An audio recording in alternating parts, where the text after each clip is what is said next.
मसीह यीशु के ज़िंदा जलाली और बबरकत नाम में आप सबकी सलामती हो। आज हम अपनी इस वीडियो में गुड फ्राइडे के बारे में बात करेंगे कि हम लोग गुड फ्राइडे क्यों मनाते हैं और बाइबल मुक़द्दस हमें गुड फ्राइडे के बारे में क्या बताती है।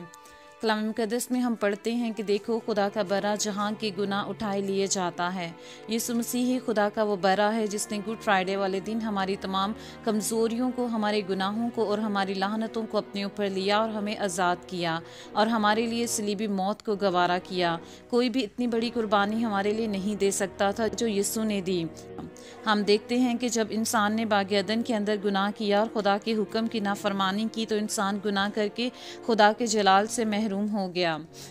खुदा और इंसान के बीच जो कुर्बत थी वो ख़त्म हो गई और गुनाह की वजह से खुदा और इंसान की जुदाई हो गई। लेकिन खुदा फिर भी वफ़ादार खुदा है, वो हमेशा बने इंसान से प्यार करता रहा है और फिर इंसानी मोहब्बत में उसने अपना इकलौता बेटा कुर्बान कर दिया। कलाम मुक़द्दस में हम पढ़ते हैं कि खुदा ने दुनिया से ऐसी मोहब्बत रखी कि उसने अपना इकलौता बेटा बख्श दिया ताकि जो कोई उस पर ईमान लाए हलाक ना हो बल्कि हमेशा की ज़िंदगी पाए। रोमियो 5 बाब उसकी 8 आयत में हम देखते हैं, लेकिन खुदा अपनी मोहब्बत की खूबी हम पर यूँ ज़ाहिर करता है कि जब हम गुनहगार ही थे तो मसीह हमारी खातिर मुआ।